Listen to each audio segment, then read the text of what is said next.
Avant de commencer la vidéo, je tiens à prévenir qu'il y aura normalement un live d'ici samedi, normalement. Et voici un petit indice sur ce à quoi portera le live. Salut tout le monde, j'espère que vous allez bien, je suis extrêmement content de vous retrouver sur cette nouvelle vidéo. À la base, je devais faire un classement des super-héros DC Comics, une vidéo que j'ai faite mais qui ne me satisfait absolument pas, donc j'ai décidé de ne pas la sortir, désolé pour ceux qui seront déçus. Peut-être que je la referai plus tard, mais pour l'instant c'est pas prévu. En tout cas, j'avance donc mon calendrier des vidéos et on va aujourd'hui faire mon top 6 des films de la saga Mission Impossible, qui n'est d'ailleurs pas encore terminé, hein. Il y a deux films de prévus, deux films officiels, dont un qui est en plein tournage. Je précise aussi qu'évidemment c'est un classement 100% subjectif, ça n'inclut que mon avis personnel, donc évidemment si vous n'êtes pas d'accord avec, ce qui est normal, n'hésitez pas à mettre votre classement dans les commentaires. Bref, j'ai trop parlé, on commence avec la 6ème place. À la 6ème place, sans surprise, j'ai mis Mission Impossible 1. C'est vrai que le casting est très bon, Tom Cruise, Jean Reno, Ving Rhames, qui est resté, Tom Cruise aussi d'ailleurs. Donc les acteurs sont très bons, l'histoire est pas mal, mais c'est vrai que ça s'intensifie au fil des films, et c'est pour ça que, en voyant les 5 autres films, c'est vrai que je pouvais pas mettre ce film-là autrement qu'en dernière place, parce que faut avouer que l'histoire du premier film comparée à celle des autres, enfin des prochains films Mission Impossible, elle est quand même assez fade. Mais c'est vrai que la BO de Danny Elfman, elle est très cool, mais c'est la même BO dans tous les films, donc on s'en fiche. Comme je l'ai déjà dit, le film manque cruellement de rythme, d'action, de tout ce que vous voulez. C'est dommage pour un film comme ça. La première fois que je l'ai vu, je m'attendais vraiment à beaucoup plus d'action. Déjà ici, à partir de la 5ème position, on entre dans des films que j'aime déjà beaucoup. Mais à la 5ème place, j'ai quand même dû mettre Mission Impossible 3. Évidemment, à partir du 2ème film, le divertissement est clairement à son comble, ce qui n'était pas le cas dans le premier film, encore une fois. Dans le 3ème film, évidemment, aussi. C'est divertissant et le concept du film est un peu plus original que ceux des deux premiers, ça c'est cool. Évidemment, comme dans tous les films de la saga, le casting est au top. Tom Cruise c'est vraiment un génie, je le redis, on peut ne pas l'aimer mais il est quand même très fort. Les scènes d'action sont géniales, mais je les ai clairement trouvées en dessous de Mission Impossible 2, on en reparlera après. Et même s'ils se sont pas mal renouvelés avec le scénario du 3ème film, faut quand même avouer que le concept commençait déjà à s'estomper et qu'il fallait quand même songer à faire encore plus original, encore plus poussé, encore plus gros pour la suite de la saga. C'est ce qu'ils ont fait, on y reviendra plus tard. À la 4ème place, j'ai mis Mission Impossible 2. C'est donc le film Mission Impossible qui est arrivé après Mission Impossible 1 qui ne m'avait pas spécialement convaincu. Il fallait donc évidemment faire mieux. Les scènes d'action sont quand même bien plus recherchées, elles sont mieux mises en scène, etc. Tout ce que vous voulez, le scénario est plus original. Ils ont,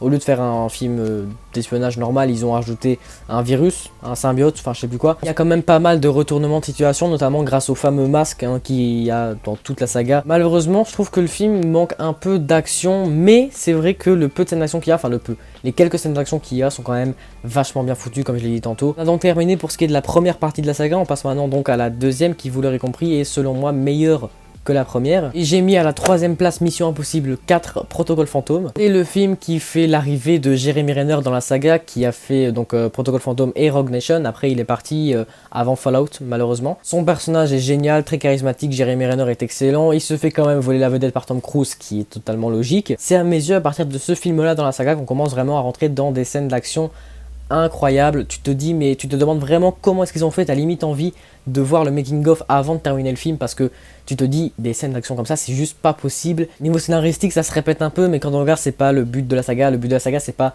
de nous pondre des nouveaux scénarios, de développer des trucs ou d'améliorer de je sais pas quoi. Non, le but de la saga c'est juste les scènes d'action, les scènes ouf. C'est le but du film, c'est pour ça que c'est la saga de Tom Cruise, etc. Donc voilà, c'est pas le plus gênant. Et c'est aussi, selon moi, à partir de ce film-là dans la saga, qu'il commence vraiment à y avoir des scènes très stressantes, très intrigantes, du vrai suspense, en fait, ce qu'il n'y avait pas trop, je trouve, dans les 3 premiers films. C'est vrai qu'on avait été habitué dans les 3 premiers films à avoir un scénario assez simple, des héros assez simples dans leur mission, dans leurs intentions.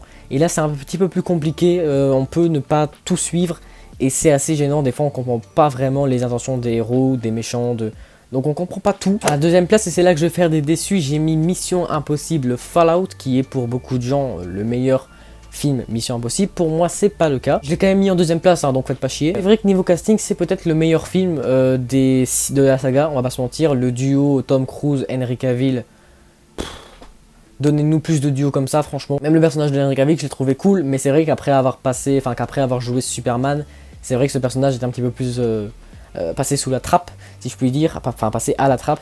Et maintenant avec Geralt de Rive et Sherlock Holmes c'est encore pire. D'ailleurs en parlant de ce personnage, celui d'Henry Cavill, la révélation sur sa réelle identité, je veux dire ça comme ça, incroyable. Évidemment, la plupart des scènes sont extrêmement bien mises en scène et sont méga agréables à voir.